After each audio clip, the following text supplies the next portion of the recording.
자, 이번에는 163쪽의 명제의 증명을 해보겠습니다. 일단은 우리가 이 증명이라고 하는 내용이 좀 힘들어요. 근데 약간의 수학을 좋아하는, 그러니까 논리를 좋아하는 사람은 이 증명만큼 또 재밌는 수학은 없습니다. 말 그대로 수학은 이 증명으로 쌓아 올린 아주 그런 뭐랄까 철옹성과 같은 느낌인 거예요. 모든 여러분들이 배우고 있는 내용은 사실 그냥이 아니라 다 증명이 되어서 사용되는 그러한 엄청 유일한 학문 중에 하나이기도 합니다. 이런 것들이 어떻게 보면 과학도 선생님 비슷한 내용으로서 다 밝혀진 사실들이 아닌가요? 라고 한다면 과학은 이런 말이 있어. 너희가 보는 거에 그 현상에 대해서만 참이라고 말해줄 수 있는 거지, 이게 다른 법칙, 다른 내용으로 간다면 언제든지 너희가 알고 있는 내용이 뒤집어질 수가 있어.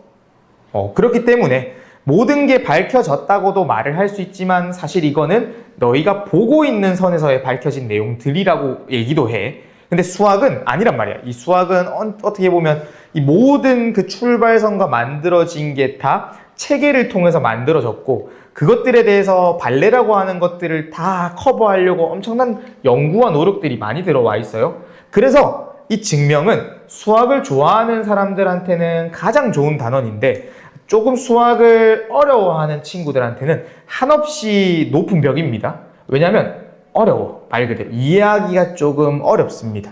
자, 그래서 조금 명제 증명의 포인트를 여러분들이 어떻게 생각을 하시면 되냐면, 아, 저런 게 있구나. 아, 그냥 저렇게 하면 되는구나. 왜? 여러분들 수학과 갈 건가요?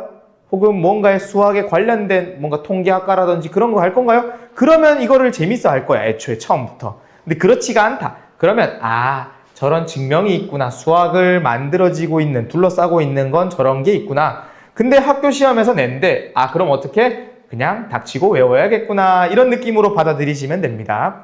자, 그랬을 때 현재 이 증명이라고 하는 거는 여러분들이 아는 그대로, 그냥 말 그대로 보여주는 거예요. 프루프하는 거야, 말 그대로.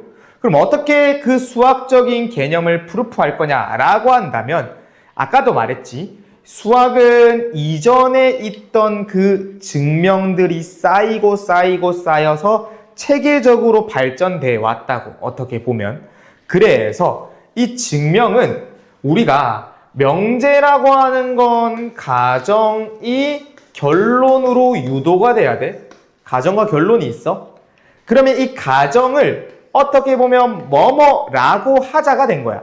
예를 들면 짝수라 하자, 이런 느낌으로 오는 거야. x를 짝수라 할 거예요. 그럼 너희가 x가 짝수라고 하면 어떤 짝수인지 알잖아. 2, 4, 6, 8, 10 이런 숫자들이 쫘라라락 나열되겠네. 그럼 그 숫자들이 x가 짝수이면 x제곱도 짝수예요, 이런 식으로 나오는 거야. 명제가. 가정이 그렇고 결론이 방금 말한 것처럼 x의 제곱도 짝수냐고 물어보는 거야. 그럼 그걸 증명을 해야 돼. 그럼 어떻게 생각하면 돼? 2라고 하는 숫자를 제곱하면 얼마야? 4. 4라고 하는 숫자를 제곱하면 얼마야? 16. 그 다음에 짝수 또 누구 있어? 8이라는 숫자를 제곱하면 64. 쌤 다 짝수 되는데요? 이렇게 하면 증명을 한 게 아니야. 그럼 어떻게 해야 돼? 수식을 완벽하게, 우리가 이거 용어를 잘 들어. 국어에서 많이 들었을 거야. 연역적으로 증명을 해야 돼. 방금 내가 2 넣고 4 넣고 6 넣고 8 넣고 일부를 넣어서 확인을 해가지고 얘 짝수를 제곱하니 다 짝수더라, 참이다 라고 말하는 거는 귀납적이다 라고 해. 들어본 적 있니? 귀납적이다, 연역적이다?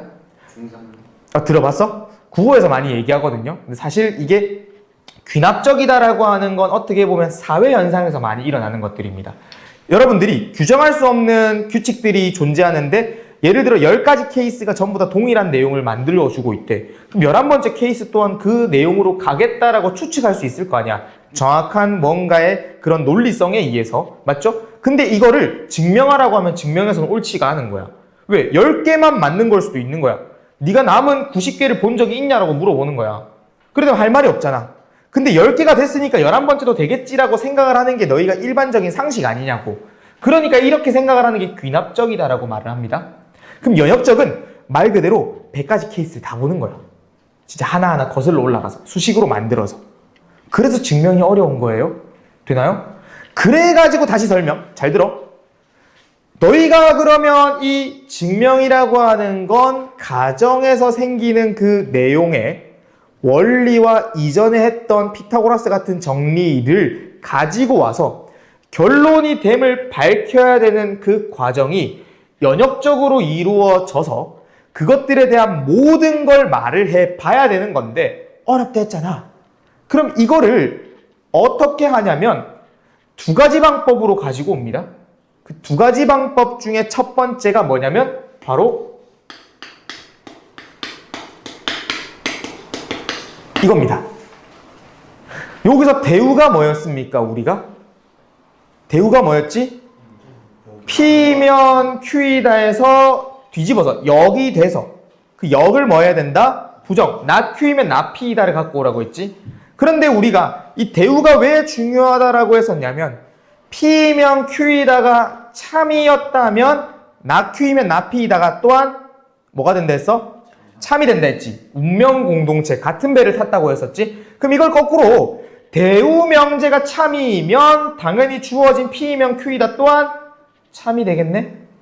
그렇죠? 그런 식으로 우리가 아까 전에 모든 걸 보여주기가 힘들다고 한다면 not Q이면 not P다를 갖고 왔을 때 그 not Q가 부정이잖니. 부정을 하면 생각보다 그 개념의 영역들이 작아질 수가 있다는 거야. 그럼 작아지면 생각보다 보여주기가 연역적으로 보여주기가 쉬워질 수도 있다는 거예요. 그럴 때 쓰는 게 대우 증명입니다. 되나요? 자세한 내용들은 이 대우 증명할 때 보여주도록 할게요. 이 뒤쪽에 필수 예제 풀면서 필수 예제 딱 2개 있거든. 그럼 다른 하나는 뭐냐면 귀류법이라고 하는 내용입니다. 이름이 특이하지? 귀류법.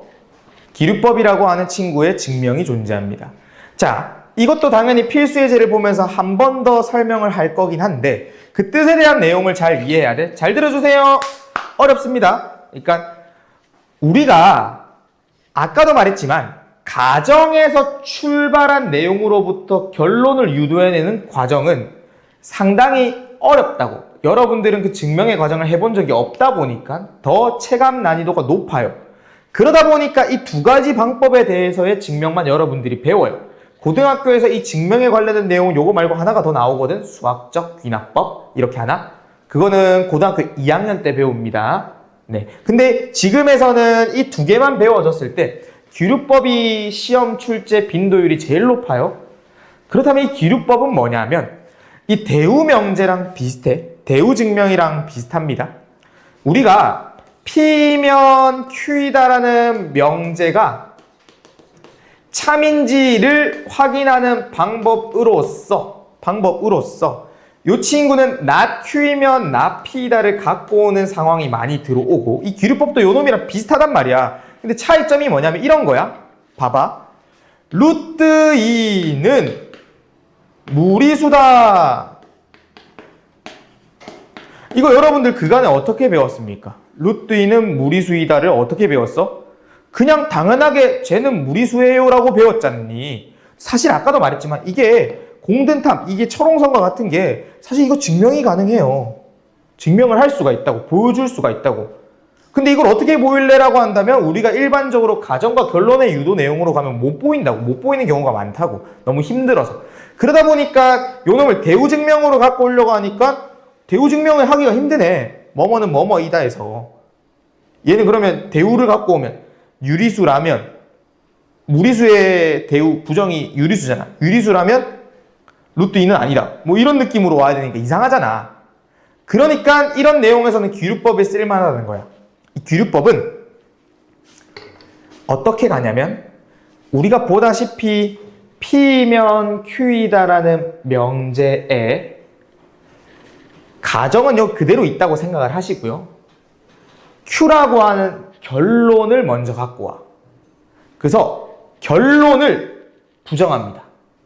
대우 명제처럼 결론의 부정을 우선 가정합니다. 결론을 먼저 부정합니다. 그럼 여기서 어떻게 되는 거냐면 루트 2는 무리수이다. 무리수이다가 결론이잖아. 그럼 얘를 어떻게 하냐면 루트 2는 유리수행 이렇게 가는 거야. 그래서 쌤이 이걸 비유를 하자면 여러분들한테 설명하기 좋게 뭐라고 하냐면 흑백 논리라고 해. 흑백 논리 약간 느낌이 어떤 느낌이냐면 자, 내가 가지고 있는 이 돌이 요 지우개 하나가 있는데 이 돌이 흑색이었어. 흑색. 흑색이었대. 까만색이었대. 까만색. 그런데 내가 이걸 딱 들고 너희들한테 보여주기를 야, 이거는 사실 흰색이야. 이러는 거야. 이거 흰색이야 라고 하면 저 사람 미친 사람인가 할 수도 있잖아. 내가 이걸 흰색이라고 얘기하는 거야. 왜? 내가 이거를 까만색이라고 설명을 하려면 이 까만색에 대한 성질들을 다 말해야 된다고. 빛 반사율이 얼만가, 이걸 잘랐을 때 뭐 단면적이 이 검은색이 맞는가, 검은색이 빛 흡수율 그런 거 나와 있잖니.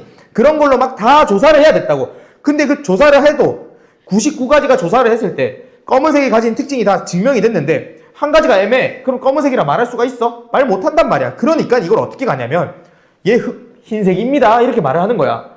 이 자식은 흰색이에요 해가지고 흰색이 가지는 성질 하나를 보이는 거야. 근데 얘는 검은색이잖아. 사실은 검은색이잖아. 흰색 돌이 가지는 성질을 가질 수 있어 없어? 없단 말이에요. 그럼 무슨 일이 일어나? 얘가 모순이 일으켜진다는 거야. 얘가 거짓말을 한 거니까 그 이놈은 원래는 흑색 돌이었는데 흰색이라고 해서 흰색이 가지는 성질을 살펴봤는데 없다 이거야. 안 된다 이거야. 왜? 사실은 흑색이었거든. 그래서 백색이라고 흰돌이라고 얘기를 하고 흰돌이 가지는 성질을 비교해서 확인을 했는데 안 되네?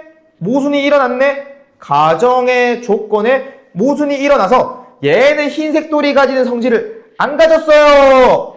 그래서 흑색 돌입니다. 라고 말하는 게 귀류법이야.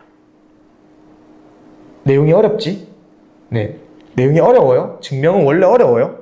그래서 아까도 말했지만 스킵하려고 했는데 결국은 너희 학교 쌤들이 좋아하는 내용이기 때문에 한 번은 해야 됩니다. 어찌됐든 간에. 이쪽에 163쪽에 있는 내용을 다 말했고요. 우리가 필수 예제를 보면서 조금 더 어떤 느낌인지 확인해 보자.